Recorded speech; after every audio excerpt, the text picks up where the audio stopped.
Hello everybody and welcome to the show where after the collision we sift through the wreckage.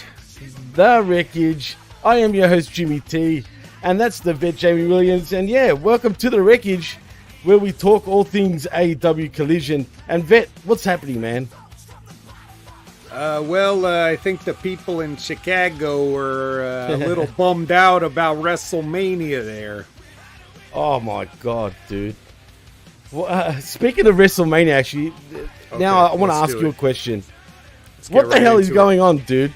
I want to know what's going on because I am left confused after SmackDown this past Friday, dude. What's going on with Cody and his story? How fucking awful was that? Is that not the worst thing you've ever seen in your life? Dude, I am literally confused. I mean, did he give up his WrestleMania spot? Is that what's happening? That's what it looks like. I will say this. There's 2 months they have to walk it back. You know, maybe this could be like a tease or something, right? Like, oh, look what might happen, and then maybe it doesn't happen, and maybe it's Cody after all, but they got plenty of time to rewrite it. But if they're really thinking of not only are they going with The Rock, but to do it like this, like the absolute weakest, shittiest, most let's cut Cody's balls off way that they could do it, then congratulations. There would be like, if you wanted Rock and Roman, there's probably dozens of ways you could get to it. This would be at the absolute bottom of the list, like the worst possible way. Just have him step aside, like, yeah, I won the Rumble and all, and I went through all that adversity and, you know, everything, and The Rock can take it. No. Not for a shoot, and not the character as a work would ever go for that. There's just no fucking way. Absolutely not. Well, dude, you know, it's ironically, is it just me or did Cody look kind of disappointed? Because he kind of he can't. He's not that good an actor. Obviously, That's why the only thing he's ever done is his fucking reality show. He doesn't have the capability of disguising the boo-boo face. There's no way. Well, apparently, according to G-Ball, now I don't know if that's true or not, but apparently he says the ads say Rock versus Roman for WrestleMania. Yeah, didn't they have like aren't they supposed to have a press conference or something where they... Oh, shit, yes, they are. I think, was it tomorrow? Like I don't know. I'm pretty sure it's sometime this week, man, or at the end of the week, something like that. So, I don't know, man, but if that's where they're going with, that sucks for Cody. And look, the rumor is also like apparently he could win at Elimination Chamber, but that's not what happens when you win the Royal Rumble, bro. Who could win? Well, apparently this is how it might go. So apparently Cody versus Roman at Elimination Chamber. Cody wins the championship, and then that leads to Roman and The Rock for no championship and just for the head of the table spot. Yeah, I think that's what they... I mean, that sucks. It does suck. I think it's a stupid idea. Everything they're doing is stupid right now. And after I was praising them for how well they're doing, you know, recently with some of their stuff on Raw, not so much SmackDown. SmackDown's been lazy, and this week's SmackDown was downright offensive, I would say. Offensive? I mean, there was no Orton, there was no LA Knight, there was no AJ Styles. But hey, The Rock surprised me, only for them to end it right then and there without any sort of interaction, really. Yeah, it's so terrible. So terrible. Lazy, terrible. Actually, no, it can't be lazy. It was actively terrible. Like they're trying to torpedo it. You know, make it the worst it could possibly be. If there's a rumor that, you know, this is like an overriding creative, like TKO making a decision, like we want The Rock in the main event of WrestleMania. I have a hard time believing that because it's weird to think that people think like marks like that. Wow. Like, do you really think that The Rock and Roman Reigns at WrestleMania is that really as big of a deal as we think it is?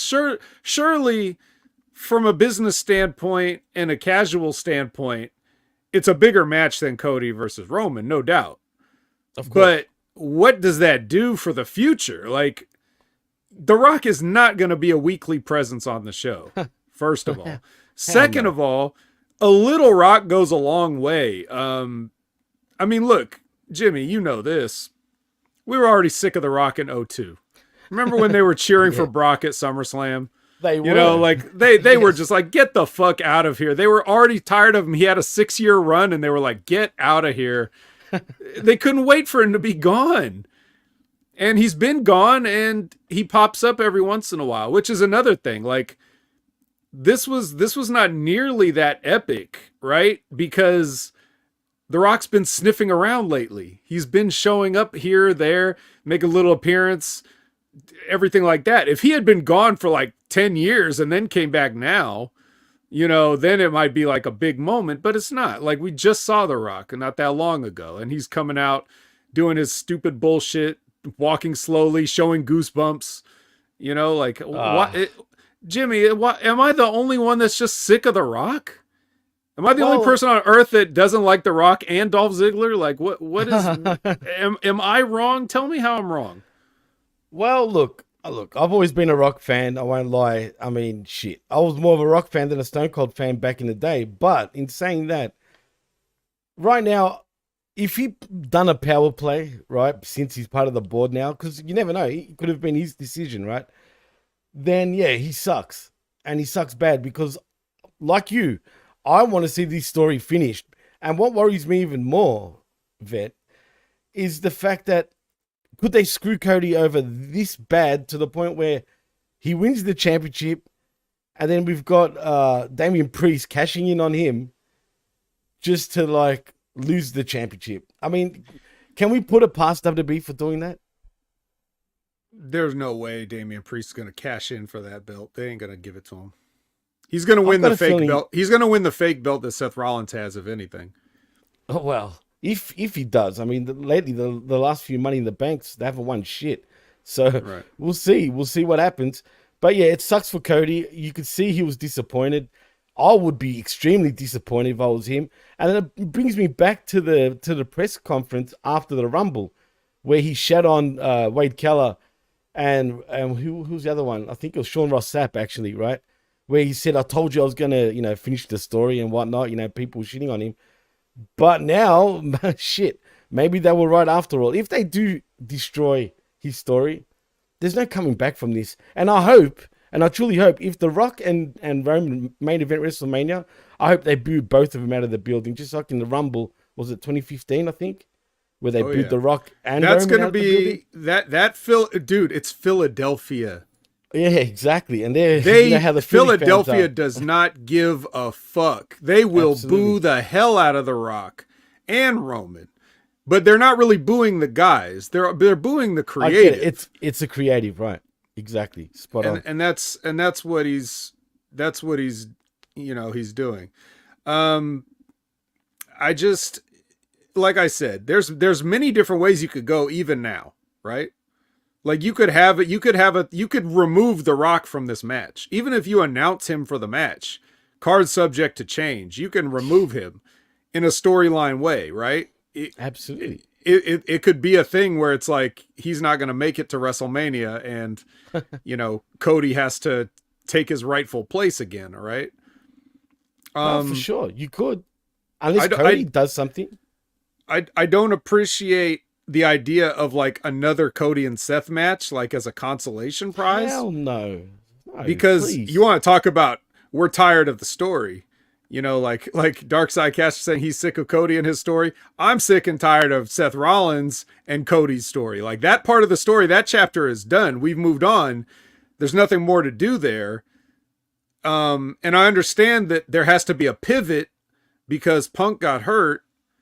But I'd rather Punk go in there with one arm and try to fight Seth than watch Cody do it again, which he already did with one arm, by the way. So it really puts Punk in a bad position if he can't do it. Yeah,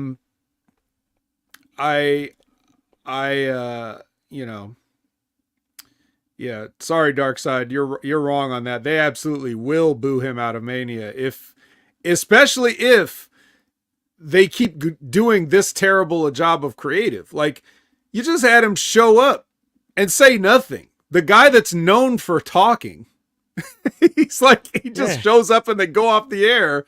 Like, what? Stupid. You don't do that. What? That's all the, that's that's his bread and butter, is getting on the microphone and saying catchphrases and animal body parts. And he just stares at Roman. Like, do you really think that's so what I was getting at earlier is if this is a creative decision, like, or not a creative, if it's TKO overriding creative to say we want The Rock in this, is this creative doing a terrible job on purpose to get people to shit on it? So that maybe they have 2 months to change TKO's mind, change The Rock's mind. Like, look, Rock, they're not going for it. Like, is that a thing? Is it still a civil war, even though McMahon's not there? Are they now just in a civil war with a board of directors that all of a sudden cares about wrestling matches? Oof, bro. If that's the case, just saying, I doubt it, but I'm hoping not anyway, then we've got problems, bro. Straight up. Like, I mean, big problems. And it doesn't look good for the future of WWE because, shit, with all the shit they're going through right now, I guess TKO, yeah, they don't know shit about wrestling, but I guess they want the biggest match on the marquee, right? I mean, It feels that way. And if that's where they're going, and it seems like they're going that way, if I was Cody, man, I don't know, man. I'd go off the cuff on Raw and say how you feel, man. Fuck it. What are they going to do? Fire you? But that's the thing. Like, you can't say that now because you already just stepped aside. You physically stepped aside and hugged The Rock. I know. On television in front of everybody. It's ridiculous, so you can't change that, but you can do it. You can get out of this. But it's not even, it's really just a case of what we were like, when Chris and I were debating the story, right, the other week, right? It's not so much like I feel like Chris is arguing like he doesn't like Cody, so he doesn't want to see that story. And I'm saying kind of the same thing, except it's when you write so much of a story, the ending has to be a certain ending. If they had written the story differently, then we would not have expected Cody to win last year. It's all about how you write the story. But if you change the last chapter and it doesn't make sense, everybody's going to go home disappointed, right? Imagine if so like, just for an example, right? Okay, the movie Rocky. Everybody's seen Rocky. We know Rocky, right? So the story of Rocky is this guy's a bum and he wants to prove that he's not a bum by going the distance with the world champion, right? Correct. And that's the whole thing. Now, in the movie, Rocky does not win. He goes the distance. They give it to Apollo Creed on a decision, but they don't even care about that. In the movie, you can barely hear that Apollo Creed is the winner because the only thing in that moment is him and Adrian getting together at the end. You know what I mean? Like, correct. He made it through the match. He did what he did. He got the moral victory by not getting beaten by Apollo Creed. And then they have the happy, hug with his woman at the end of the movie, right? So that's the end of the story. Now, if the ending of Rocky was that Apollo pieced him up in the first round and knocked him the fuck out, and then Adrian left with another guy, you'd be like, wait a minute, that's not the story you guys were trying to tell me. Imagine that's what they did to Cody last year. If they were going to go with that ending, they should have changed the story leading up to it. So, well, that's how I see it. No. Well, it's funny because I was suggesting possibly a Cody heel turn if that's where they're going, and Labrat thinks that. Could it be a Cody heel turn? I mean, that's the only way you could salvage this in some ways, but that doesn't make sense to finish his story. Not until at least he finishes his story. Then maybe he can be a heel. But right now, he can't be that heel because the fans are going to be behind him. That's what I think anyway. All it does is screw him out. Could it be politics, Vet? Because, he's an AEW guy. Sure, he's won the Rumble 2 years in a row, but you never know with his company, dude. Man, oddly enough, I don't think so. I think don't they think so just either, saw but- the biggest. I just think they saw the biggest thing was The Rock, and it's a chance for him. But it's The Rock doing what he does. This is what he does. The Rock shows up and ruins stuff. That's kind of what he does. How many movie franchises has he inserted himself into that are no longer around? Like, The Mummy, G.I. Joe, Journey to the Center of the Earth. Like these things that other people had. Fast and Furious is still. Yeah, Fast and Furious still going strong, but then there's Black Adam was a mess. And if anybody watched Black Adam, you could just feel the Dwayne Johnson-ness in that movie. Like this is nothing like the character of Black Adam. This was just Dwayne Johnson on the screen in a skin-tight suit. It's not the character from the comics or the cartoons or any other version of Black Adam there's ever been. It's just Dwayne Johnson standing around trying to be cool. And it sucks. And that's basically what we get now. Like when he comes back to the WWE and says the shit he says, it's lame. What was it? What was that thing something douchebag that he called Jenner? Like, is that really cool? Or some shit? Is that really cool, guys? Is that really funny? Is this awesome anymore? Yeah, it's the same shit, bro. And like Todd says in the chat, he says The Rock's daughter is the new GM of NXT. You think she earned or deserved that spot? You tell me. I mean, obviously she really hasn't. You know what I mean? And it's no coincidence that she's come in right as The Rock has joined the board. But you know what? I will say this: she's not doing too bad. I mean, she's all right in front of the camera and whatnot. But she was already doing that stuff before he was technically appointed. So they either just did that like they were going to plan to do anyway, or they already knew what was coming and just decided to, put it on track for that. So I don't know. But they also, if you actually watch NXT like I do, and some of the people here do, it's like, what else was she going to do? She was in that faction and that sucked. And then the faction broke up. So like, she's still not ring ready, I guess. Yeah. Far from it. Like this says, to be fair, she was doing that for a good month or two before that, which is true. Well, and another thing before we get on to the collision, I watched Raw, dude. When you told me about CM Punk, I'm not gonna lie, it looks suspicious, man. I mean, and you're not the only one. I've noticed people's like in other wrestling forums and whatnot have been suggesting the same thing, that it could be a work. So there is steam to it. So. But if that's the case, then what's the end game? Again, I'm confused. Does he turn heel? No, I just think he makes a surprise return just in time for WrestleMania. Like after all, like maybe he really thinks that, like I'm sure he's hurt. But the thing is, like, how hurt? Right. Do you really know you're not going to make it? You should, based on the injury, right? If that's a legit injury, but he could have just said that. I mean, I don't know. I mean, I guess we'll see, but let's just take it at face value and say he's injured. I was just throwing it out there for fun that he wasn't. But but you bring up an interesting point, because when I did watch it, it did look sus. I mean, he was swinging with his right hand, which he shouldn't be, right? And maybe you could say, oh, but he's right-handed and he's just used to it. But when you're hurt, you're self-conscious about it, man. You're not going to just swing. Yeah, kick him. Right, kick him exactly. with your 2 good legs. But we'll see. There's some interesting things. And last but not least, though, what about Laurinaitis, the piece of shit? I mean, he comes out and says he was, he's going to defend himself. This is all bullshit. And then a day later, he makes another statement through his lawyer saying that he's a victim in all of this. I just wanted to laugh. I'm like, is this guy for real or what? Yeah, so John Laurinaitis has been a victim for, let's see. How long has he had that job? Years. He had the job when I was active wrestling. That's how long ago it was. So he's been a victim ever since I have started wrestling and I have retired from wrestling. And John Laurinaitis has been a victim the whole time. They're full Poor of shit, guy. man. Yeah, if you want to hear somebody tear him apart, just go listen to Jim Cornette's YouTube clip of what he had to say about that. He says it way better than I could. But yeah, fuck him.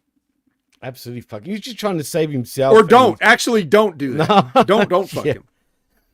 Yeah.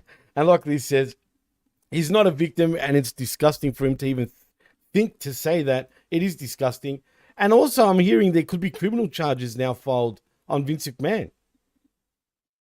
Of course, I already said that. Right. I already said. I said if you look at this, if you take this civil lawsuit and you actually look at the stuff that she says, like that's criminal activity detailed in there, and she's just saying that as like a matter of this is what happened. That has nothing to do with her, what she's seeking or anything, right? So like, absolutely. You read that stuff and you can see the criminal activity. And I'm even beyond like, we're not talking about the rapes and everything. I'm talking about which is a criminal activity, of course, but then also with the business related stuff, the stuff that the trying to cook the books and stuff and move money around and shit. Like, yeah, that's definitely, there's there's white collar crimes in there that people are going to want to look into also. So the good news is, with this, her lawyer, Ann Callis, I believe is the lawyer's name, is Janelle Grant's lawyer. And I believe Ann Callis made a statement of how people have reached out to her in terms of like, with some stories and stuff like that. So they're going to have witnesses they're going to call. He's done. And if John Laurinaitis is claiming to be a victim and he's going to snitch, then that'll be another witness to pile on, but he's not getting out of it. He's just, he's basically, I guess Laurinaitis is basically, he's going to try to have his lawyer defend him or whatever. It's not going to work, but at least he must figure like, I'm going down swinging, right? Like that's gotta be what he's looking at. So he's just a piece of shit and everybody knows it. And like Darkcaster says, laryngitis was not a victim. It's true. No, he's not a victim of anything other than just being a fucking idiot. Literally. But I think that's really the week that it's been the most important stuff when it comes to professional wrestling. So look, we'll see what happens. And speaking of the court case and how you said other people are coming out, I don't know if you actually caught Teddy Long, and I did with Bill Apter and someone else. I didn't. You should listen to that, because what Tilo says, he wasn't playing player. I mean, he pretty much threw him under the... He hates Laurinaitis. He thinks he's a racist. Right. For example, Vince, he's kind of... I mean, he knows he's guilty. No doubt about it. But he's kind of surprised at the same time. Like, how do I put this? Surprised, but not surprised, initially. But just a guy like him, who's a billionaire and should have his bases covered, really... he's just surprised that he would do shit like this, knowing that it's going to get back to him. I'm not surprised for two reasons, Jimmy. Number one, neither am I. This guy, dude, Vince McMahon is a fucking moron. He's a fucking redneck trailer park piece of trash. He always has been. He's been masquerading as a billionaire, but he doesn't even have the money to pay $3 million. So he can't even, you know what I mean? Like, Vince McMahon has never been intelligent. I don't know why everybody thinks so. And I've been realizing that over the years, he deserves less and less and less credit for everything that's happened that he gets credit for. Like, he doesn't, what about him has ever been smart? Read those text messages. Does that sound like a smart man? Let alone whether he should have sent them or not. Just reading them, he could barely spell. So, what would make anybody think Vince McMahon's a genius other than they just see that he has success, so that means he must automatically be smart? No, man, he's always been a fucking idiot. And on top of that, that's number one. Number two, people like that get in those positions of power or whatever, they just get used to being untouchable. They get used to buying their way out of stuff, intimidating their way out of stuff. Like, it happens for so long, and you just get cocky about it, and you really think that everybody's got to do what you say. And you got Todd Brantley makes the point of like, Janelle Grant is the only woman that's come out so far that we know of. That's right, because every other one got locked up with non-disclosure agreements. They can't come out. Legally, they can't come out. Except, Janelle Grant found the loophole because, again, this man's a fucking idiot who thinks he's smart.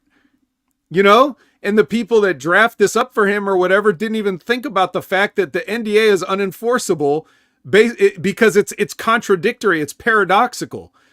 You know what I mean? And they're the ones that violated it again. So fucking idiot. Vince McMahon is a fucking idiot. That's on the record. The vet said it. What's today? February 4th, 2024, 8:31 a.m. Pacific time. Vince McMahon is a fucking idiot. Always has been. Don't give this man credit for anything. Yeah, he's always been a fucking idiot. More than an idiot, but yeah, you're right. He's always has been. Liz brings up an interesting point saying, I watched the lawyers take on it and they said given how long they've been investigating, it's not unusual and it could lead to RICO charges. That's interesting. We'll see. I mean, yeah, time will tell. He's in so much trouble. There's no way. There's no fucking way. And I'm just, and again, like I said before, Jimmy, I keep getting disappointed by the stuff that I see from people, you know, like there's people still trying to defend Vince or just dismiss this as like, oh, this is just a woman that wants money. It's just a, you know, like, okay, you didn't read it. I can tell you didn't read it. You know, get at me when you read it.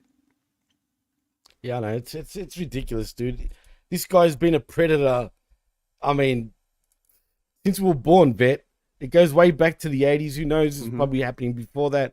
I mean, stuff was easier to cover up back then.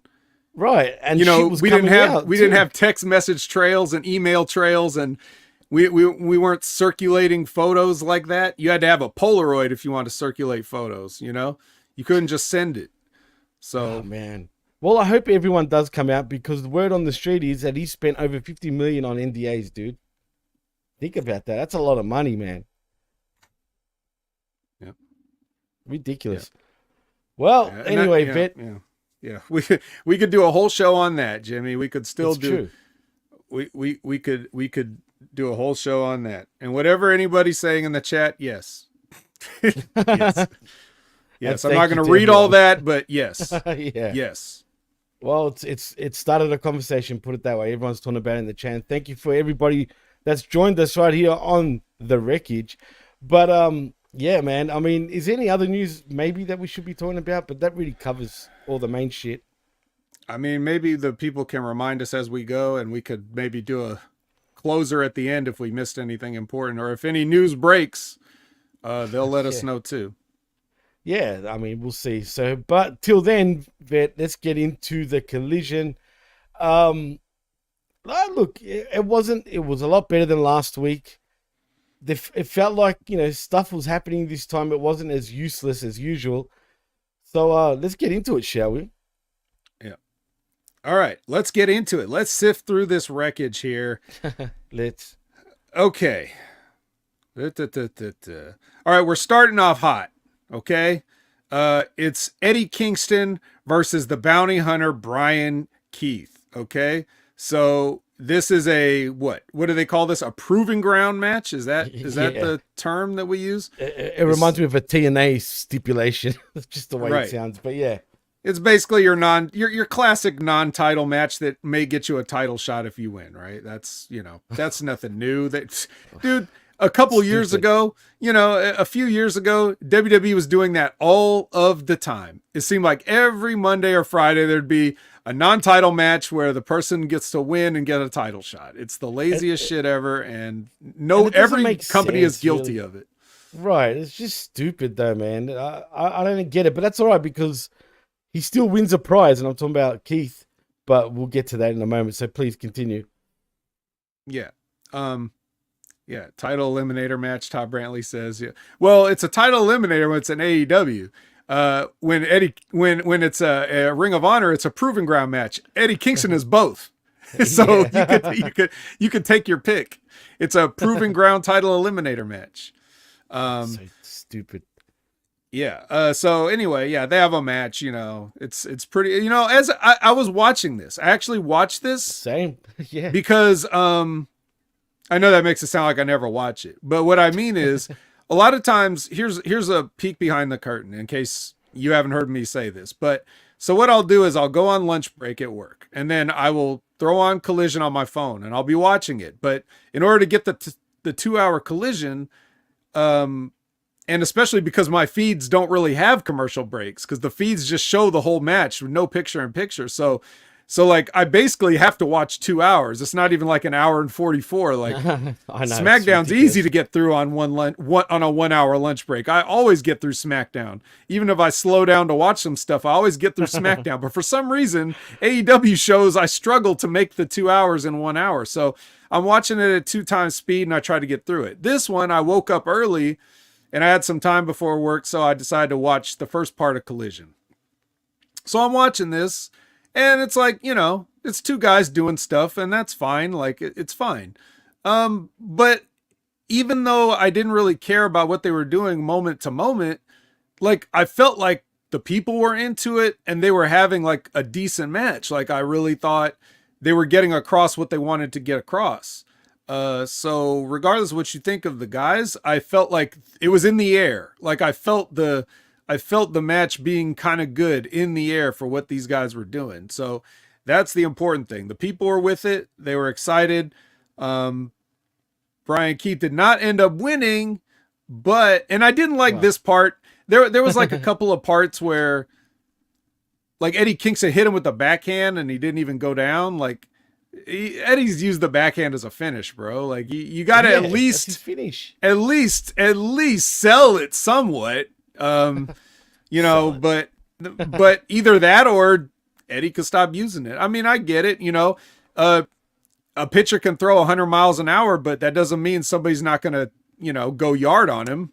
But sometimes your best pitch gets hit. That's just how it is sometimes. But still, I just would rather, for Bryan Keith, it's not like a main event player here. This is Bryan Keith. So anyway, Eddie Kingston did finally get him, and then Tony Schiavone got in the ring and tried to talk to Eddie, and Eddie's like, "Go talk to him." It's like, okay, that's weird. That was weird. And then Tony goes and talks to Bryan Keith and tells him that he is all elite. So, you know, we kind of talked about this when we first saw him. Like I said, they might bring him in a few times and try him out, and then they might give him a contract, and it looks like they finally did. So I don't mind him. No, absolutely. Good for him. And, you know, he's kind of earned a contract, I guess. But when you have him in Texas all the time, of course he's going to get cheered. He's from Texas. So, you know, it could be a little, you know, I don't know. But in saying that, at least Kingston in this match with his machine gun chops, he put a little more oomph into it, if you know what I mean, for once.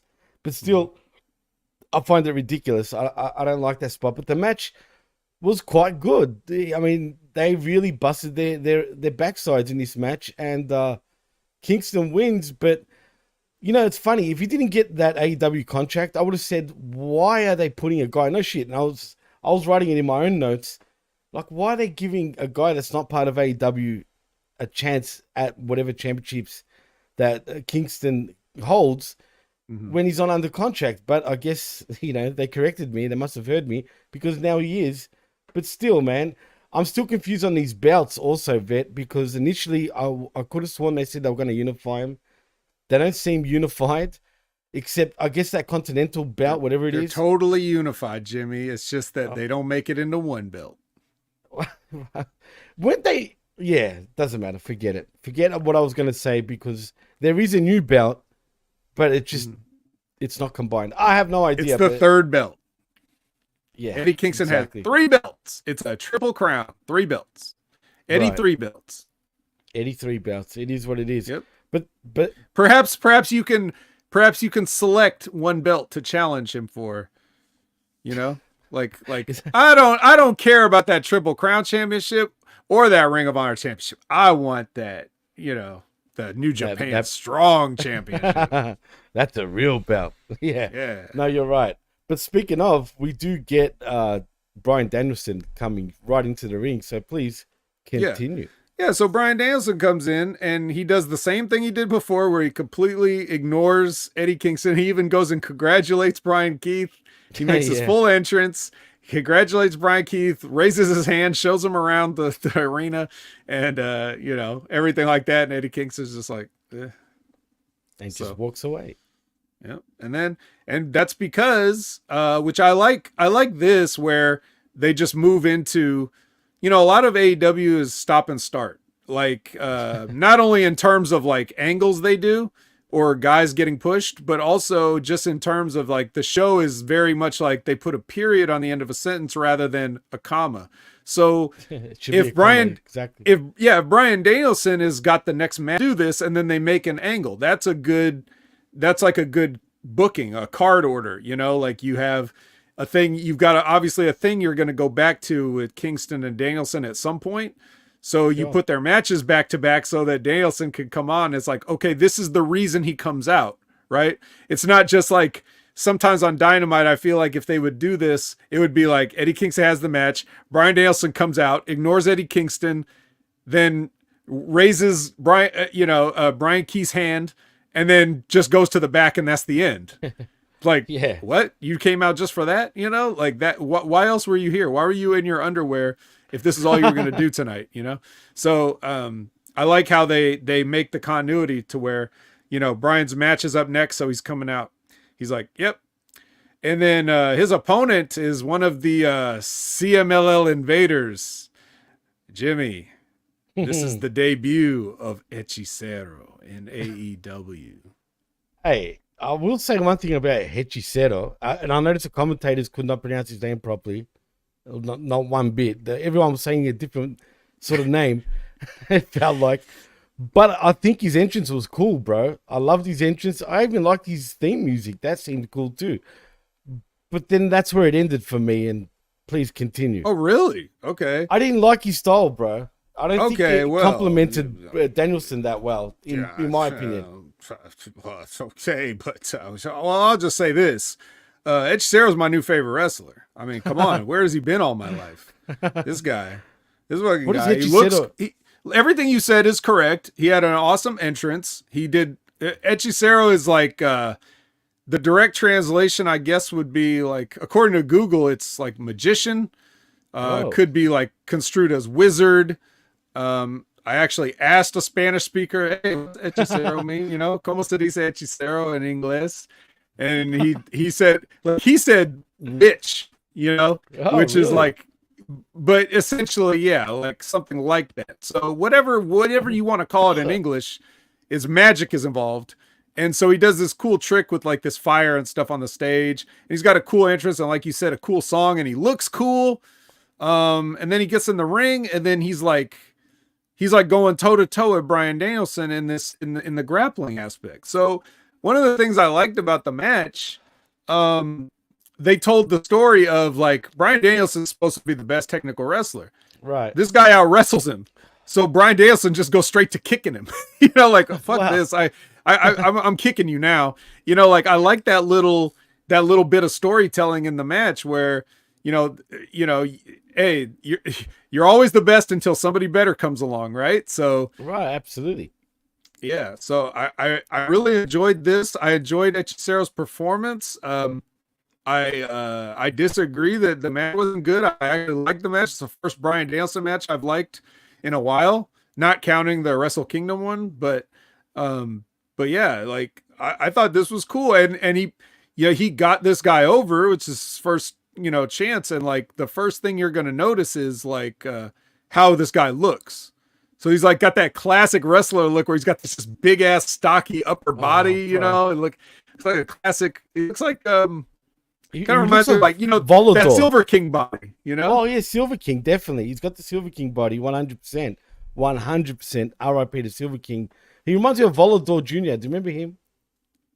I don't remember him. He was there. Like, he was on, wasn't he on Rampage? He's one of the trios guys. He might have.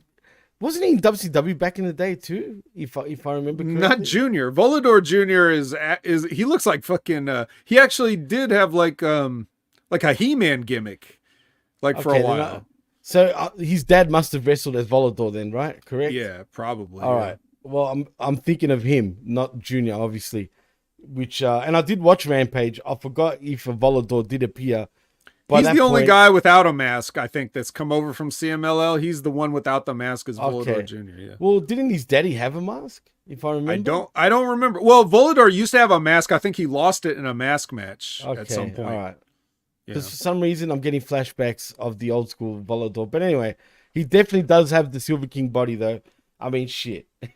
He Yeah, really so he does. was It's trippy. Yeah, he's so he looks like a wrestler, like a classic wrestler, and then he's cool. He can wrestle, he can fight. He does a lot of. He doesn't really flip that much. I didn't remember any flips in this, but don't really Those need no it. flips. Not every luchador does that stuff. So it was good, man. I enjoyed the match. Mission accomplished. They got this guy over with me. So. I've seen a lot of the CML guys. I've seen Volador Jr. I've seen Mystico. Mystico, you guys would know him as the original Sin Cara. Sin Cara, right. But still, like, you know how people are. They'll forget. Well, he still looks like Sin Cara anyway. I mean, that's exactly the look. Right. Right. And these other guys, I've seen them before, but I don't know. I have not really seen Hechicero before, so I think like either they brought him in recently or he never was on any of the stuff that I've seen, but he's never been on television as far as I know. And I've watched all the AEW shows the last couple of weeks. So not AEW, even just like, when just they in do general. New Japan crossovers or CMML things like that. shows, Yeah. right. I never seen him before. I would have remembered that entrance, like if he had ever done that before. It was a great entrance, man. And look, I'll be honest. There was times in that match, again, the power of the phone, dude, it kind of happened. You know what I mean? So, but I know. That's too bad. This was a barn burner. But from what I did catch, it just seems slow. But I guess that's the story too. I mean, it was a wrestling match, a pure wrestling match, no flips, like you said. And sure, they were telling a story, and he did put him over. The only problem I have, though, Vet, hopefully we see more of him, because you didn't do all that just to not see him, say, next week and whatnot. Yeah. Now you're just going to see him in that match against the Blackpool Combat Club on Dynamite. And that's it. And then they'll be out. Well, that reminds us. Someone. There was a video of John Moxley doing a promo about CML or whatever he was on about. I don't know. I don't really pay attention. Was that before or after the match? The John Moxley thing? I think that was... No, I had to be after, right? Do you want me to be honest with you? I actually... Because didn't they go right into this from the previous match? So when would they have... Yeah, it had to have been after. It must have been after, because it started right off the bat with Kingston and Keith. So, I don't know, man. I didn't actually see it, man. I don't know if my feed didn't show it, but for some fucking reason, the John I didn't Moxley catch it. thing? Yeah. It was just... I never noticed it. It was just a backstage, like one of those like 1.5 minute little promos or whatever, where he's like, CML guys, we respect wrestlers from all over the world. He's just Fireman Fred. You remember Ready to Rumble, right? Like of course. The movie, yeah. The thing, like the guy's like, I'm Fireman Fred, and I'm gonna hose you. Like that's John Moxley to me. He's just like, that's basically. You know what? Ready to Rumble. I don't care what anyone says. I actually liked the movie, dude. Yeah, it was cheesy, but it wasn't too bad for its time. It was pretty bad. It was god awful. Oh wow, I don't know. Maybe it was we were old enough to know better, Jimmy. We can't use the excuse that we were kids. We were both like adults. No, we were. That shit came out. I believe we were at least 19. Terrible. I think when that came out, dude. 18, 19, something like that. Definitely adults. But there weren't many movies about wrestling for a wrestling fan at that time, so it was current. You know what's funny? Before we move on, there was a particular wrestling movie that I watched back in the 80s, dude, as a kid. Mm-hmm. And I can never find it. I can't even remember what it was called. All I remember, there was red ropes in the movie. And there was all sorts of wrestlers I really didn't know of as a child at the time. But I've always wanted to, find out what it was again. I can't seem to find it. It was a wrestling movie? It was a wrestling movie. But like I said, I was very young, so... I would have been 5, 6 years old, but it always stood out to me, man. But I can't remember what it was called. But anyway, that was that. All right, that was it. All right, so then we go from that into, during one of those matches earlier, they were like, hey, Hook just arrived at the building, and he said he wants a match, and, Tony's going to give it to him. And then, later on, they were like, he wants to fight 2 people, so... Yeah. Imagine my surprise when the 2 people that he decides to, I don't know if he decided this, but the 2 people that were decided that they were going to face Hook was the Outrunners. That's right. of Wrestling with Rip Rogers fame. That's true. And OVW fame also. I like the Outrunners. I think they should sign them because they're an actual tag team and whatnot. But man, they made Hook look like $1 million. Yeah. Well, that's what they do. How could you Absolutely. expect anything less from Rip Rogers projects? I mean, No, not at all. Truth Magnum was at OVW back when I was there. Really? And I totally forgot. Like, because, well, first of all, he's older and doesn't look anything like he used to look when I was there. So like, I wouldn't have even recognized him anyway, but I'm quite sure he must know who I am, even though we've never really spoken that often, but he must have remembered me from there. And as far as Turbo Floyd goes, well, we were on the 1 year anniversary episode of Wrestling with Rip Rogers together. And then, which 1 year ago, pretty much around this time, which means that the 2 year anniversary is coming up. So check out the 2 year anniversary. Yeah. Wrestling with Rip Rogers coming up this Friday. So check that out. But yeah, so these guys find themselves in a handicap match against Hook, and Hook beats him up, and then he's Hook. So they didn't make him look like $1 million. Here's one thing though. Like, look, everybody knows no way. The biggest Hook fan in the world, right? Like, we all know I'm a bigger fan of him than his own dad, probably. So this is where I just have to give him one small piece of advice.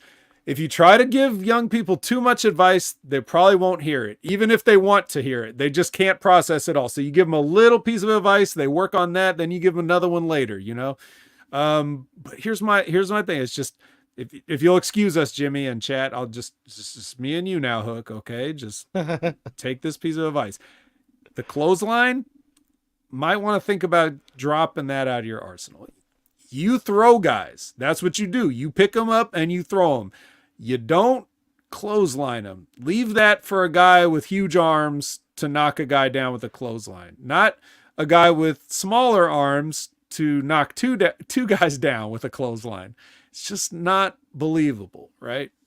Yeah. Suplex machine. Go with that.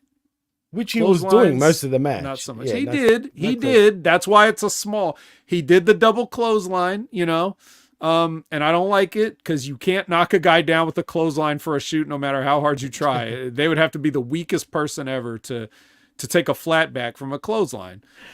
So, and he did that. He did, like, in the Samoa Joe match, he did like a 3 clothesline comeback, which is like, no, Joe, don't bump for a clothesline from Hook. That's not, but it is. But he could pick a guy up. That's the thing. Like, a guy Hook size could squat. You could squat 500 pounds, but you can't just, like, you can't clothesline 500 pounds and knock it over. It's just, it's just not going to happen. So that's the difference there. So I would just like to see that implemented. Leave the clothesline out. Go with another suplex.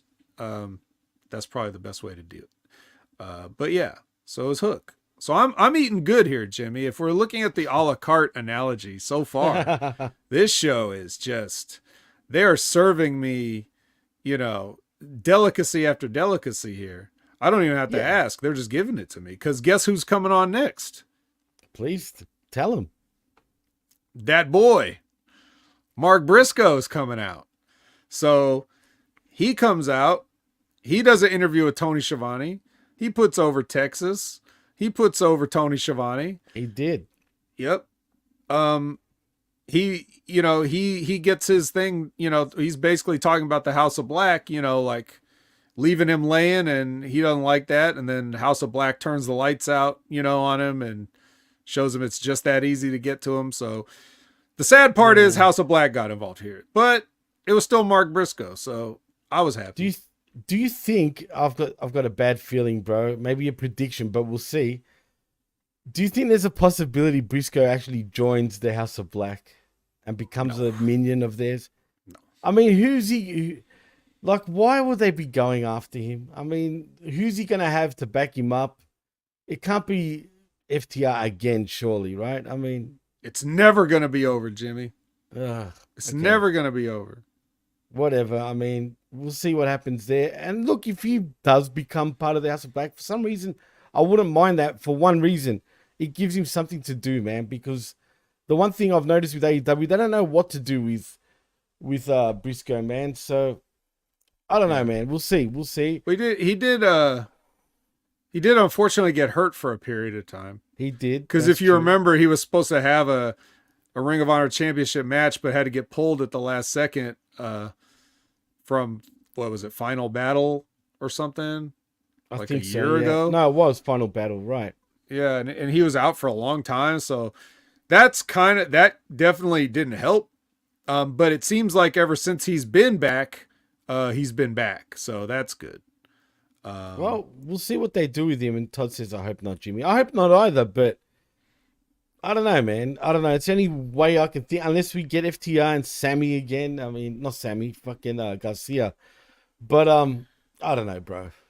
Yeah. I don't like what they're trying to do, because really they're just stalling. That's all it is. They don't know what to do with the House of Black. They don't know what to do with Briscoe. But the thing is, if you don't know what to do with House of Black, I don't know how you could not know what to do with House of Black. There's so many ways you can go, but they just don't have a clue. It's easy. You just fire the guys that aren't Aleister Black, and then you move on with him as a single. Give Aleister Black a singles run, man, like they initially did at first. But I mean, shit, didn't he beat Cody also in his first match in the company? He did. Yeah, he did. But no, they just don't know what to do with these guys. They're lost. Cool gimmicks, just lost when it comes to storyline and what to do with them. So, yeah, we'll see what the future holds. Yeah, let's see. And here's what the future held into the present. Because it was Serena Deeb is back. The professor. Serena Deeb. Back. She's back swinging. Yeah, baby facing it, giving some kid a flag and a whatever, a high five, and all this other stuff, and then and she's facing Queen Aminata. So Queen Aminata is a person that I've seen on TV a lot, but I haven't paid attention to any of her matches because she's always in there with somebody that sucks. So I haven't really paid attention to her. I have an evaluation now, but before I get into that, what do you have to say about it? Anything in particular? About this match? Look, man, about Serena Deeb, do you like... The one thing I've got reservations about, I'm not sure about her being a babyface right now, even though they've told her story, like, and how she came back, from injury and whatnot, and, with what happened to her.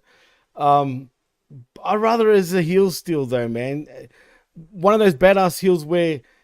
she proclaims she's the best wrestler and she'll kick every woman's ass in the female division. But, she's a white meat babyface right now, which is cool. I don't think it will last too long, though. I think she'll go back to what she was, which I prefer. But as far as, what's her name again? Say her name again. Queen Aminata. Aminata, that's it. Queen Aminata. I know she's in Ring of Honor a lot. I've seen her in a few matches recently. They've kind of been hyping her up, man, in recent times. Yeah. But I don't know, man. She's still very green. This match wasn't long at all. I mean, let's be honest, it was pretty much... She's going through a break, though. Yeah, that's true. But it was a little too long, but that's part of what I'll talk about, yeah. It was still a bit of a squash, but yeah, it probably was too long, no doubt about it. So here's the thing. When you got a Serena Deeb, you're doing two things. You're showcasing Serena Deeb, and you're also trying to get a real-time workout in with a prospect that you're developing. Right. So if they see things with Queen Aminata, that's why she's in this match. They want her to be good. They want her to be better. They want her to learn and get to that next level. Right? Absolutely. So, yeah. Now, me having watched it, I can tell you, Aminata on the offense, okay. I see her presence. She's got like a good presence. She's got a good like heelish sort of cocky, she calls herself a queen, some, I don't know if there's a two royal families with Prince Nana and Queen Aminata, but or if it's the same family, either way. Yeah. But regardless, we got some royalty here. So she carries off that part of the character. On the cell, Not so much. She looked quite confused in there at certain times, taking offense from Serena, like multiple times. Like she was like, what do I do? You know, it's weird. Selling's usually the easier part. You think, but it seems so to she be looks difficult for a lot of confident. people. Right. She looks confident when she's on the offense, when it's her turn to take over and get some heat. She looks confident. That's usually the part that comes later. So she's got that part now, and now she needs to learn how to sell. So not only sell, but sell as a heel. You know, there's different ways of selling. You know, you don't sell the same. With a heel, you sell a little bit more cartoonish because you want people to be happy that you're getting beat up. Right, when you're a baby face, you sell it more realistically so that people have sympathy for you. But she just looked confused about the moves that were going on. Like, huh? So that led to a minor miscommunications. I don't know how well a casual fan would notice it, but to me, it was pretty noticeable. But, you know, what can you say about Serena Deeb that we haven't already said? She's great. There's only one thing Serena Deeb has to still learn. She may be the professor, and she may be as good as anybody else pretty much in the world in the ring, but there's still one thing through no fault of her own that she just hasn't learned to do yet, and that's be a star. This is the point where you're getting pushed as the person, not the mechanic to make everybody else look good like she's always been. Right. The focus is on her now, so she's got to just get used to that, where like sometimes you give them a little less, or if you're gonna work as a babyface, but she's still kind of a little heelish in there. So it's like you either be a heel that you let people cheer for you, or you go full babyface and get rid of your heelish stuff. She's always been in, like I said, that position where she's trying to have the best match and she's trying to, you know, do the best for what's necessary. But now she's the focal point, which is it's a whole new arena for Serena. It's true. As long as I've known her for, she's always mainly been a heel, dude, when you think about it. But are you alluding to she needs to connect with the crowd a little more at this point, do you think? No, it's just more because you could tell that story. Like she told the story in the promo, right? You know exactly. What I mean? Like that kind of stuff. And you can get people behind you by being cool. As far as like, you know, dismantling an opponent pretty quickly and easily, people will be like, wow, that was cool. You know, if you do it right. Or, you know, like Hechicero comes out and gets over doing cool stuff, you know, and out wrestling Bryan Danielson. Like you can tell those kind of, you can connect with the crowd in that way. It's not that she doesn't know how to connect with the crowd. It's more so of like the way you work the match. It's different. Just the same way you have different spots on the card, you know? In AEW, everybody just does whatever the fuck they want. But in the old days, you were supposed to have an opening match and then a mid-card match and a main event match. And they should be different types of matches. Absolutely. Not even talking about stipulations. I'm talking about the way you do the match. No, spot on. Well, for sure. 100%. Right. Look, so she's going through a transition though. So right, and again, it's also confusing because you're the focus. You're also trying to help Queen Aminata and make her look good. So it's difficult, you know. It's not an easy thing what she's doing, and that's what I mean. She's always been the good hand, right? Right. And the stars are usually not as good of a wrestlers as the guys on the undercard. They're just the guys that have the it factor or the look or, you know, the promo or whatever. Like it's the charisma, man. Usually it's the charisma. It's the charisma. So now she's got to be the star. And if she can do that, she will truly have, you know, mastered every aspect of this business. So I know she can do it. It's just a question of, just like anything, you practice, you know? Right. So, and I'm glad you pointed that out because, you know, some people are afraid to even point out a certain thing when it comes to Serena Deeb, which I understand. But, you know, you're spot on, dude. And I'm sure she will do it. I mean, she'll get there. I mean, it's Serena Deeb. I mean, she is literally the professor of professional wrestling. But like you said, she's never really had the chance to showcase herself on a big stage as a babyface. And now this is her chance. and I'm sure she'll get there. But the Well, people love her, man. Yeah, and sorry to interrupt, but like, No, it's cool. we were talking about at the start of the show, that kind of shit with the Vinces and the Laurinaitis and all this other bullshit. That's like her prime years got taken away from her. You know what I mean? Like she was out of wrestling for a long time. You know? She was disgruntled with WWE after she took off from there, dude. And I get it, and I've heard her say this before. They made her get, breast implants, for example. I can't remember where I saw that, but she didn't even want to get breast implants, and they forced her essentially to get breast implants. Otherwise, you're probably not going to have a job there, which is just fucked up, bro. When you really think about it, that's just fucked. And like you said, she was gone for years. She was disgruntled with the business. But I'm glad she was cool doing her yoga and everything like that. Right. And, I don't think she got in a ring for like a good long time. Do you think probably 5 years, maybe? You think something like that? Easily. Yeah. That's crazy, man. But I'm glad she's back. And she really is, in terms of in ring, she's right up there with the best of them when it comes to women's wrestling. She really is. And I'm not just saying that because, you guys all are close friends with her and whatnot. I truly mean that. You know what I mean? Mm-hmm. So if only like WWE, I'd love to see her in WWE again. I don't know how keen she would be to go back, even without Vince. But imagine her going up against like your Charlotte Flairs, your Becky Lynches, and others. Tell me that wouldn't be a cool sight, man. Well, it would be good, but that's what I'm saying. They're used to being the star. Right. And if she can get up to that point and get used to that, then yes, that's where she belongs. Right now, this is a good time to work on it so that you can maybe get, if she wants to. If she doesn't want to, if she's cool with this, that's cool too. Whatever she wants, that's what I want. So, but yeah, we can put her over all day. Moving on, we have hold on. Let me make sure we go. Okay, so next we get a Red Velvet match. And I was like, And then I was like, is that Vert Vixen in there? And sure enough, it was Vert Vixen. So I was like, well, as Jim Cornette says, life's too short. So I hit the 2 times speed on this one, I'm afraid.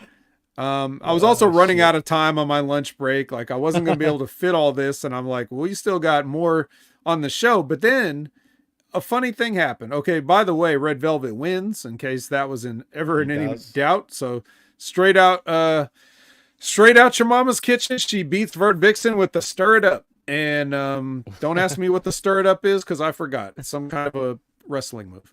And then so that happened, and then I realized I was looking at my clock, and my break's over in 10 minutes.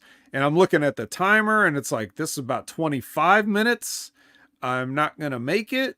But then I realized something. This is the main event. And who is in the main event, Jimmy? Well, it is FTR and Daniel Garcia versus... that's the key. So I realized right there, I don't have to watch this. It's Daniel Garcia in the main event. I'm excused. Oh, God. Why? Well, so what happened? I missed it on purpose. God. What happened? Well, first of all, I'm still lost, dude. Why is Daniel Garcia with FTR? Why is FTR even praising this guy? Heck, they're going to go as far. I don't know if you saw the promo before that. But Daniel Garcia is saying they need to be wearing matching wrestling tights, Vet. Oh, yeah, I did see that. We could have trios, future trios champions. I mean, even though the Bullet Club, what are they called again? The Scissor Gang, whatever, the Bang Bang Scissor Gang, whatever the fuck. By the way, their entrance music was pretty cool. I kind of like that. But yeah, man, this match, dude, I didn't really care about it, man. I didn't care. Yeah, can you believe that? I didn't care about the match, dude. Wow, I can't believe you can't this. Believe it. I can't believe it either. I mean, me not watching it is one thing, but you, my God, dude, unprofessional. Yeah. Well, first of all, let me put it like this. When was the last time we had a non-trios main event on Collision, dude? Serious question. It's been a while. It's been a long time, bro. Wait, was that cage match a trios match? Yes. It wasn't a 4-person match? No, it was a fucking trios match again. I think the week before was another trio. Dude, why are we getting all these trios matches? We have 2 sets of trios champions, and none of these trios matches are for the belts, but they're in main events. No, that's right. And when was the last time these trios championships have even been defended, dude? I'll ask you that. Yeah, they're just hoarding them. You're just hoarding the championships, not giving anybody a shot. Like, Eddie Kingston has 3 belts by himself, and he gave Bryan Keith a shot. And you got 6 men with 2 sets of belts, 1 each, and you're just not gonna share these championship opportunities with these young up and coming talents like Daniel Garcia. For shame. Dude, you know what else? For shame, Bang Bang Shame. Scissor Gang.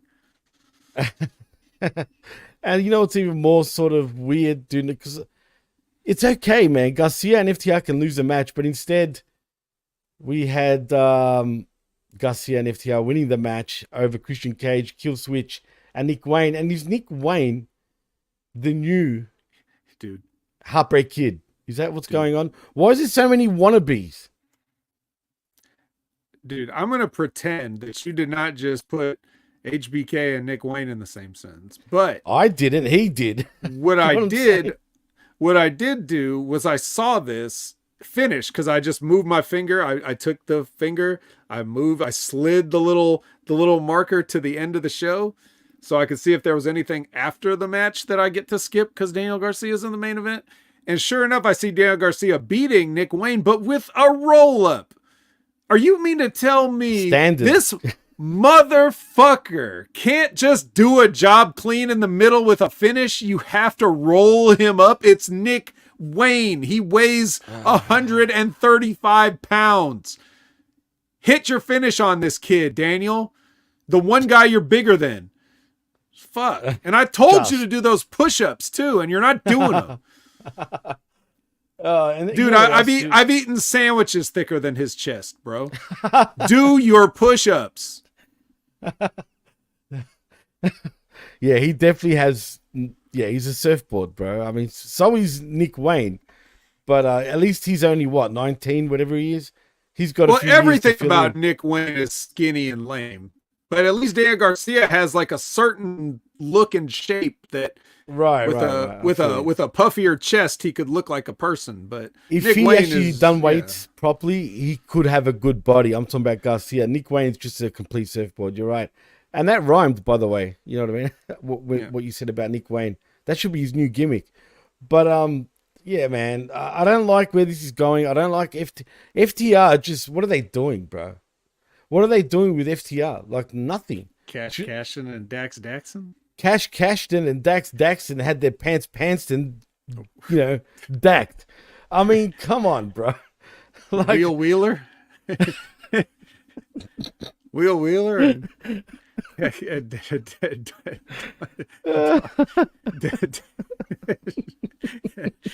That makes me laugh on the air like that, bro. Come on. Like Labrat said, right? It's getting to this point. Top guys, get off my TV.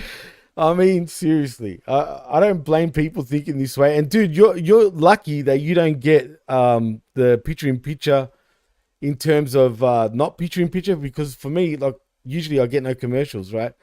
So these 3 motherfuckers in FTR and Garcia all started dancing, bro, in the middle of the ring.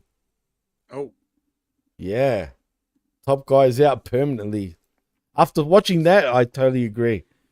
That was like, wow, really? I mean, seeing Cashton, Wheeler, whatever the fuck.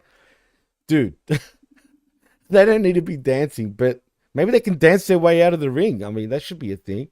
Maybe they can be called the 3 dancing Jeffries. I have no idea, but I don't like it, dude. I don't like it one bit. I'm sick of 3-way trios main events.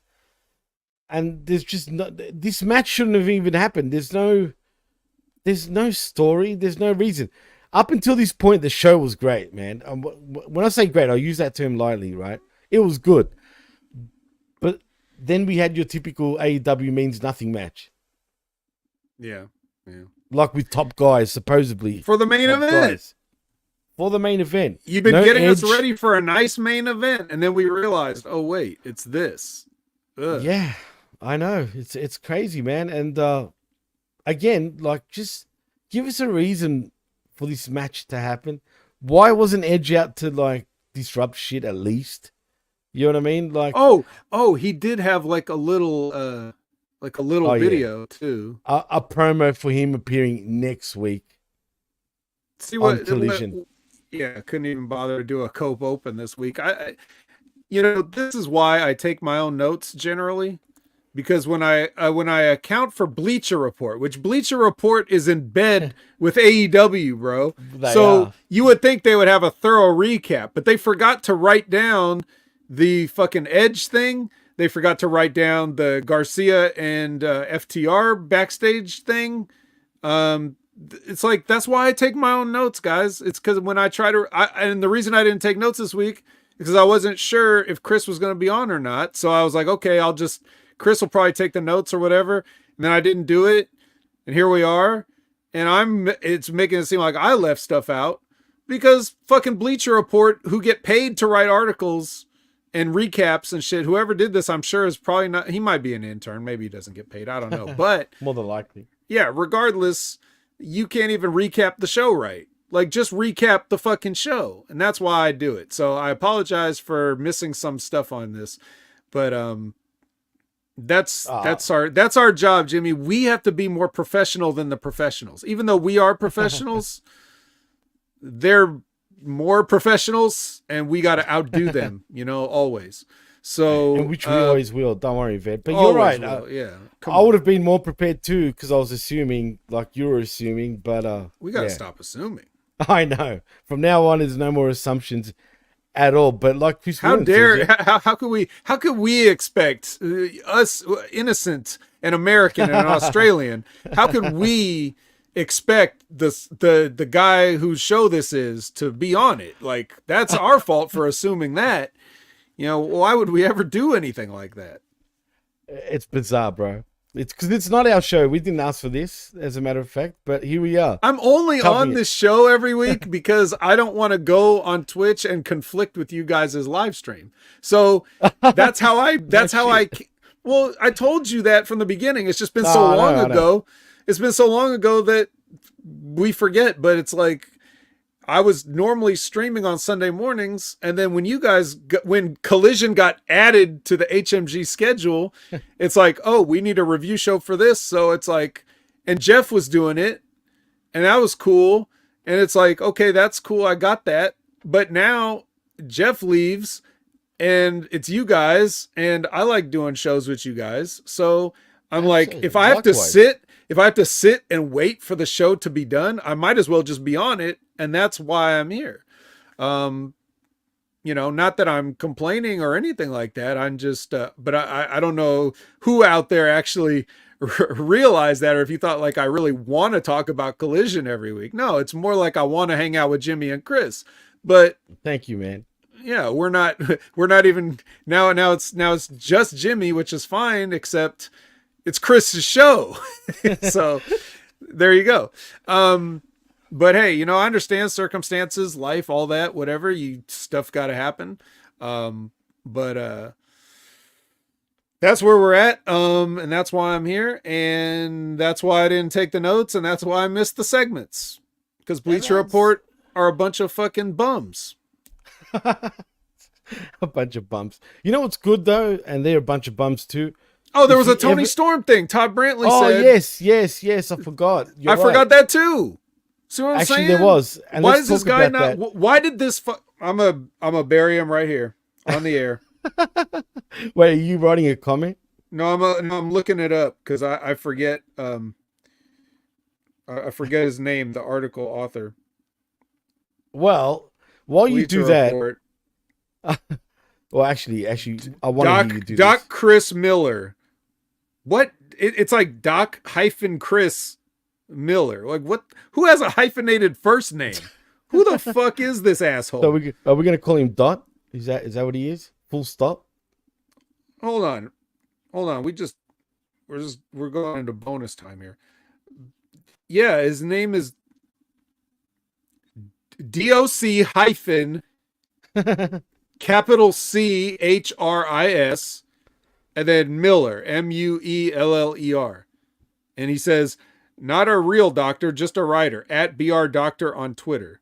Why So would his you write parents that? must have named him hoping he was going to get a better job than writing fucking recaps for a secondary wrestling show for a secondary promotion. Way to make mom and dad proud. And this guy just looks like a fucking wrestling nerd. He's got a beard and fucking stupid haircut. And he's acting like he's wearing an off the rack suit in this profile picture. So he can't even get a tailored suit. Wait. And by the way, Medium 5, are you talking about the DOC? Technically, he wasn't part of the NWA, but he's affiliated, but it's not that, right? It ain't that. That's funny. It ain't that. It's like his name is Doc Chris. Well, like Todd Brantley. You only get hyphenated names if like your parent, like one of your parents remarried or some shit like that. You fucking get a hyphenated first name. Are you kidding me? He's clearly a clown. But you know what? Who's actually pretty good with that shit? Actually, who? I know, but they're bums also. Cage Side Seats. They're usually pretty good with recaps, man. If you ever need a quick recap. But let's after this, I will. Yeah. Well, let's quickly touch on Toni Storm, which was a funny little promo. Yeah, I'd like to black quickly and white. touch on her. Well, I think we all would. But she's sorry, Juice Board or whatever. Are they still together, man? Actually, they probably are. I don't know. They're married, aren't they? Are they? I have no idea. I haven't been on Instagram for quite a while because bless apparently Juice Robinson. Bless him. He's one lucky dick, put it that way. But bless him because Card Juice is fucking funny as hell, even though he says nothing. But Toni Storm, man, she cracks me up. I mean, Mariah May is pretty much saying, did you watch my match? He's trying to tell her, did you watch my match? Right. And she's like, if you've seen one, the way she talks, if you see one women's match, you've seen them all, darling. And she pretty much just, pushed her away. And Mariah May was like, sort of shocked. What's the friggin' Luther, Dr. Luther, whatever his name is these days. He's a butler now, Butler Luther. He's a crack up because he's just doing these weird faces as she's talking. Oh, they are married, Liz. Really? Wow. Shit. I mean, they didn't fuck around. They met and got married pretty much straight away. It feels like a Vegas drive-through marriage, but good on them, man. They're both, they suit each other in a weird way. But, it was a pretty good promo by Toni Storm talking about Deonna Purrazzo. Funny enough, they did mention about the duck tattoos, because everyone was complaining about what those tattoos meant. And we got an answer, I guess, this past Wednesday. But, look, it was just a standard Toni Storm little promo that apparently happened after Dynamite went off the air. Yeah, it wasn't even on Collision proper. They got married in 2022? Really? Shit, where have I been? Damn. Yeah, you're probably trying to deny it. And Juicy's lucky son of a bitch for sure. Well, no doubt about it. But I think that's the Wreckage, Vet, unless we're touching on anything else. But you're right. We need Chris back on his own damn show, for crying out loud. Chris, if you're hearing us, make your return. Come on, dude. But anyway, anything else we need to touch on, Vet? Yeah, hopefully it wasn't just because I yelled at him last week, but... No, don't be silly, bro. I wasn't yelling at him. I was yelling towards him. No, come on, man. It's different. It's totally different. Well, I don't know. Well, you know what? It's kind of weird because, like I said, I felt like I threw him under the bus a little bit. But if you're upset with me, I'm sorry, Chris. God damn it. But nah, man. He can't be that soft. Come on, surely. No, he's not. I'm sure he's just busy. Well, then again, he's that. Anyway, I won't go there. Yeah, so you know what I mean? Yeah, in any case, yes. So, I mean, we, in honor of Chris, we give a letter grade. So, we got to give a letter grade. What do you think, Jimmy? That's a tough one, man. I think I'm going to go for C+, but I could easily give it a -B, but I'm a little conflicted, bro. I'm going to say C+. I'm gonna go give it I mean, do you have any reasoning? Any? What brought it down? Well, for you? look, I mean, we okay. know what brought it down for you, but if I'll there's tell you. anything I'll tell else- you why. And just because of Chris. Chris is here in spirit right now, actually, with the Canadian national anthem in the background. But yeah, I'll tell you why. First of all, there was a lot of matches. Really, look, the first match or second match, actually, with what's his name? Who what was it? Huchero, It's Hunichero, or Huni? Say that again? Hechicero. Okay, so it's like a silent E, pretty much. Well, you saying guys. it. Well, no. See, here's the problem. In Spanish, they don't pronounce the H, but when Right, there I is knew no that. H, you Australians add an H. Well, that's You just the say way we triple pronounce shit. triple H, Yeah. right? You say And- H. Yeah, we say H. And in this one, Hechicero starts with an H, so we don't say it, but that would mean you would say Hechicero. I can't help it. It's my damn accent. So right? if you say it wrong, you say it right, is basically my point. That's true. But you know But what? he was There's no awesome, whoever he excuses. was. Hey, there's no excuse though. I'm a freaking ethnic, so I should be able to pronounce it properly because I can't speak it. I'm bilingual, dude. You could do anything, Jesus. Jimmy. You could do anything That's you right. set your I mind can. So, but back to my point, C plus, because look, the first match, what was really the implications? There was no reason. It was just the winner gets a title match. Cool. to. Mm-hmm. Right? So really there was no story to it until Bryan Danielson came out. That match at least had a story behind it because of the CMLL feud with not only AEW, but also with the Combat Pulley Club, whatever you want to call them. Serena Deeb is always a plus, but again, I want to see more with what they do with Serena Deeb. I want to see her in an actual program. I don't know if it's too early, but I want to see something. I want to see someone, challenge her to some sort of program. Maybe she should go after Tony Storm, after Deanna Purrazzo. I don't know, but we'll wait and see there. And I hated the main event, bro. Like, I couldn't stand the main event. I mean, it just sucked. Like, for me, I didn't want to see dancing. I don't want to see none of that shit. And the last thing I need to see is Garcia with FTR. All it does is bring FTR down. Every other match had no meaning behind it. Even Red Velvet. I mean, let's be honest. What was the meaning behind after? No, these I'm matches, sorry. dude? I'm sorry. I was reacting to something else, not what you were saying. Continue. Okay, you all right? Is everything good? No, I'll get to it when I do my letter grade. Okay, interesting. Well, that's just about it, dude. Really, that's the reason why I'll give it a C plus. But it was a good C plus, not like last week. Okay, all right. I'm giving it a hard B.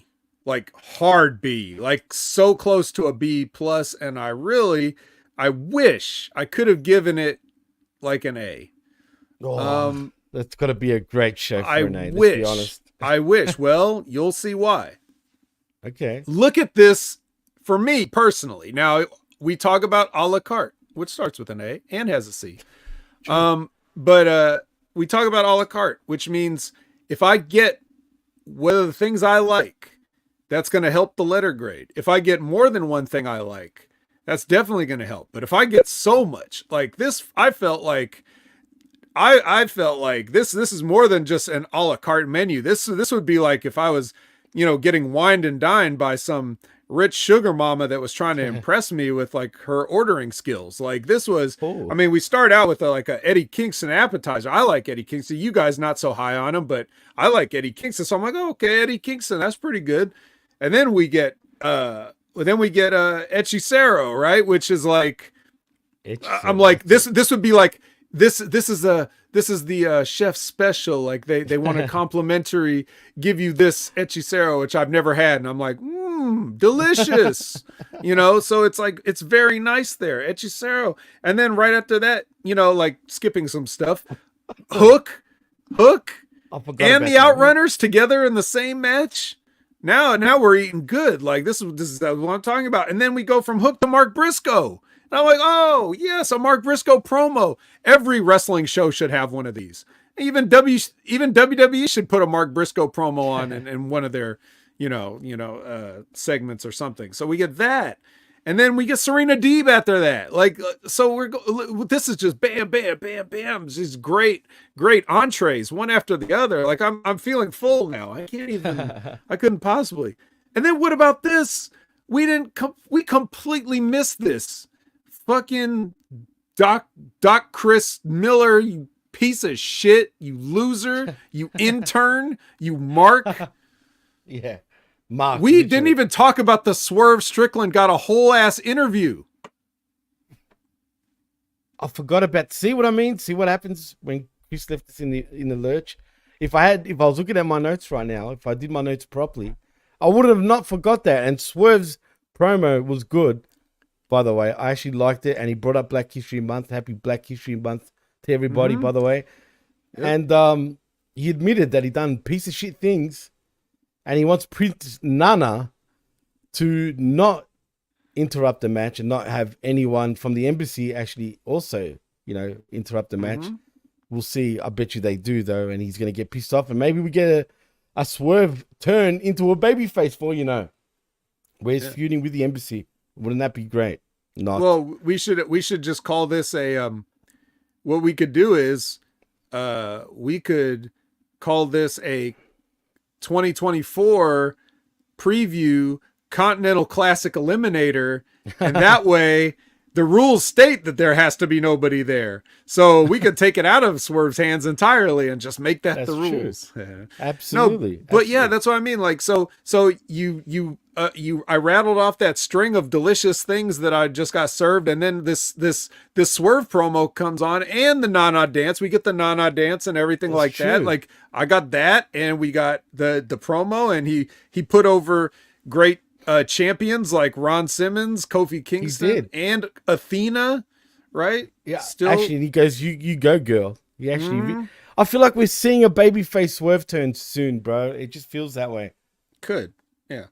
And then, okay, so then after that, we had the Red Velvet, and it's like, that's not enough to bring it down. It just wasn't like, I'm a little full, thank you. You can take this one back, but But then it was the main event that really drops it down all the way from an A to a B. Like, you put Daniel Garcia in the main event. So not only did you add that and nobody wanted that, but you took a main event away from me because something else could have been in that spot and it wasn't. So for that reason, you get a B. But it really wanted to be an A for a second there because I don't think I've ever ate that well on any Collision show ever, even the ones that I have liked in the past. Well, you know what? See, because I forgot about the Swerve promo and I forgot also about Tony Storm, even though I watched them both carefully. That's why I said I could have given it a B. And now that you brought that up and I just remembered, I can move up to a B minus now suddenly because of those. Yeah. Because of those reasons. Yeah, I just needed Keith Lee. I think if Keith Lee were on the show, and that could have negated the main event entirely. And just, I know it was in the main event. Daniel Garcia was in the main event, but I got Keith Lee, so I had to give it an A. It would have been all my favorite AEW things. It wasn't, hey, wait a minute. Wasn't Darby Allin on commentary for one of these matches? Or was that, no, that was Rampage. Rampage, okay. Rampage, right. Okay, yeah. So that's fine. So yeah. Yeah, so, yeah, and Todd, yeah. Todd Brantley says, where's Athena? Why is she only in Ring of Honor? Make it make sense. Well, I know your standard answer, but I'll give you a different answer. Ring of Honor needs something. They got to have something. And you know what? If they don't have Athena as an exclusive, they got absolutely jack shit and fuck all to watch on there. Well, and Nyla Rose is stepping it up while Athena's kind of gone right now. But yeah, because she's working a program around Athena not being there because she put her through a table. So, but Nyla Rose had another good thing with Lexi on this past episode of Ring of Honor. So Nyla Rose popped me. She's hilarious. You just have to go say, I can't do it justice to replicate it. You have to. Wait, is she clowning around? Is that what's happening? Or no, she's bro, like, okay, so when The Rock comes out and says his lame shit, he wishes he sounded this good as Nyla Rose is when he's trying to when she's trying to cut people down. You know what I mean? Like it's just I don't know. Nyla Rose is just too funny. That's all I'm saying. You know what, dude? I want Nyla Rose to embrace who she really is, dude, and just kick every women's butt. They booked her bad, and that's no exclusive place, because she everybody in AEW is just booked into the ground and doesn't even if Sting has never lost a match, I don't feel like Sting has been booked great this whole time. It's not about the wins and losses. It's about what are you doing with these people? Right. Like, how are we getting the max value out of these people? So, but credit to Sting though, Vet, because he's pretty much sold out Revolution just by his name and being the last match apparently of his career. Yeah, why wouldn't you? I mean, absolutely. Greensboro, North Carolina. Yeah. So, but anyway, yeah. So if you guys aren't checking out Ring of Honor, like I said, just drag the bar like it's me watching a Daniel Garcia main event. Just drag the bar until you see Nyla Rose and or Athena or Billy Starks or whoever they're interacting with in that little triangle or four corners of those people in that angle, and watch that. Just a couple of minutes, you won't regret it. So overall, that's why I give it a B. So many good things, and it was only Daniel Garcia getting the main event disqualified that really cost the show. Well, like I said, man, and Todd can agree, because we both went C, but I've moved up to the B because of little things that I should have remembered. But again, this show can do that to you at times. But I'll say B minus. You said B plus. Could have been an A. I don't know if I would have gone that far, though. That would have had to really impress me, Vet, with the main event at the very least. But like Todd says, but then I'm in a good mood because I met Big Ray's Jewish uncle in Bill Apter yesterday.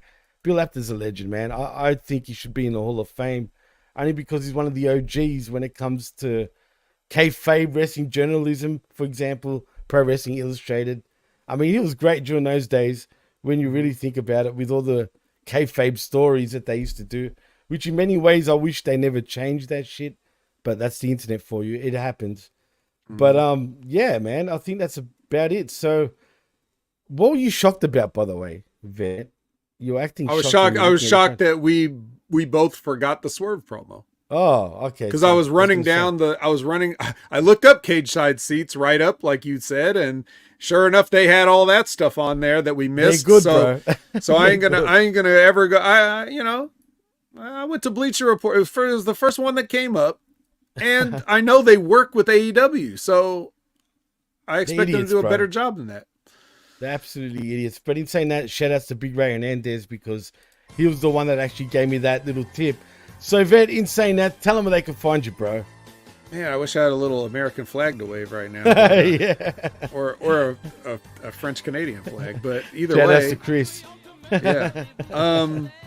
Yeah, you can find me at Opinion Haver on all your favorite social medias, or any platform, really, whether they're gaming platforms like PlayStation Network or Twitch, or whether it's social media platforms like, X or Instagram or TikTok. Even though I don't use it, I still have the name. Take that, whoever else wanted to be Opinion Haver on TikTok. I'm the only official one. There's only one opinion, yep. Haver, and that's you. I went and I reinstalled TikTok just to see like who's followed me since I've said that. And I have like 10 followers. Never do anything with it. So Opinion Haver everywhere. Thank you, Jimmy, for this week being on the Next Level Wrestling Review. Oh yes, thank you. In and place sorry of for that intro. In place of the Uncle Bill Apter's absent nephew, Big Ray. We had a good time there with talking about NXT, other than the fact that we were talking about NXT. But other than that, it was a good time. Absolutely, always is, man. Yep, so if you want to hang out live for the Next Level Wrestling Review, that's every Wednesday at 8 a.m. Pacific, 11 a.m. Eastern. So you can hang out in the YouTube and Twitch chat and talk to us and We'll be talking about Vengeance Day, which is later today as we record this, but we'll be talking about that as well as that newest episode of NXT that day. Then, on Monday night, so tomorrow night as we record this, we talk about TNA Wrestling, Brandon and myself, on the Impact Attack, which is 6:30 p.m. Pacific, 9:30 p.m. Eastern, live, the Impact Attack, aka the Moose Moose, where we'll make it about Moose, even if TNA doesn't want to. Let's see. You already know about this show because you're watching or listening. But just in case you're listening after the fact and you want to know, hey, when can I watch the Wreckage live? That's Sunday, 8 a.m. Pacific, 11 a.m. Eastern on YouTube and Twitch. So you can hang out with us and give your letter grades. And you can express your displeasure with Daniel Garcia in main events. So that would be good. Then you go to, let's see.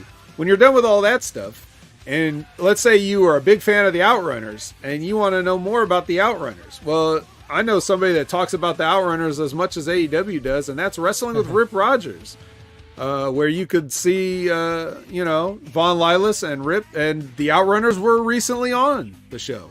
Very hilarious. So they've had a string of great interviews. This week they had Kevin Fertig, a.k.a. Seven, a.k.a. Mordecai, a.k.a. Kevin Thorne. Yep, exactly. It was the latest, the vampire gimmick, and we had a special surprise run-in for Shelly Martinez on the episode. So go check out the interview with Kevin Thorne. It was a really good one. That was this week, and then of course Stevie Richards doing so much, can't even keep up with all of it. He's got like 10 channels. He's got more channels than I do shows on Hami Media Group. And he does shows on all those channels. And a podcast. And all kinds of other stuff. So you got to check out Stevie Richards Wrestling Analysis, Stevie Richards Fitness, Stevie Richards Tech Channel, Stevie Richards' wife's channel, Christie's Florida Adventures. And I think they got a channel as a couple about, I don't even know what that channel's called. They do? Dude, they're at a crazy couples channel now where they do like food prep and trying to live in log cabins and whatever crazy. They're trying to get off the grid. But somehow I have a sneaking suspicion that a guy with a tech channel cannot really ever get off the grid, because Stevie loves his technology, bro. Stevie loves his gadgets. He loves his technology. He loves his video games. He loves all that stuff, and he loves his software that edits videos and makes all these channels possible. So good luck doing that with a couple of solar panels in a fucking cabin out in the forest somewhere. Good luck, buddy. One cloudy day will ruin your whole schedule. But anyways, go check out Stevie. Yeah, we love Stevie Richards. Go check him out. It's been a year since he had a debilitating spine injury, and now he's just out there he's just no-selling it like it never happened. Very unwrestler like to no sell like that, but he's a machine. But damn it, if anybody gets to no sell, it'd be the one time in his career Stevie Richards decided not to sell something, and damn it, he's right not to. He's such a machine that even when he was sick at the time, I was texting him, I was talking to him, right? And he still responds even while in the hospital bed, not knowing if he's gonna live or die, man. And that's the type of guy Stevie is. And I mean, shit. We love him, man, and as everyone else should. He should be in the Hall of Fame, vet. I'm telling you, he really should. Make it happen, guys. It's in Philly. Make it happen. As soon as you're done booing The Rock out of the building, get Stevie Richards in there and blow the roof off with cheers. Philly's own Stevie Richards, absolutely. That's right, damn it. A good Philly boy with a Philly accent. He does, and he knows it. He's self-conscious about it. It's not too bad. Come on. Come on, man. All right, what about you, Jimmy? What about your accent? Yeah. I hate my accent. Quietly. Hechicero. How's that? All right. It's beautiful. There my new favorite wrestler, Hechicero. Hechicero. Not Hechicero. Like a not typical Australian. Not triple Hechicero. Not triple Hechicero, but Hechicero. Like Hechicero. But anyway, if you want to etchy settle me, I think, but not really, you can on the X right there at DJ Mass Effects and also at the PWC Network. Also, like and subscribe right here at channelattitude.com with $5. Not only do you get the realest talk in pro wrestling, but also the best and medium 5. Don't make me laugh when I'm trying to do that. Itchy Sparrow. Nothing he's ever said is funny. Don't sell medium. That I'll 5. give him that. That was funny. I'll give him that one. But also like and subscribe at HaminMediaGroup.podbean.com for all our affiliate shows and the PWCNetwork.podbean.com for all our other shows. And that's a wrap from me, Vet. So in saying that, I am Jimmy T. That is the Vet, Jamie Williams.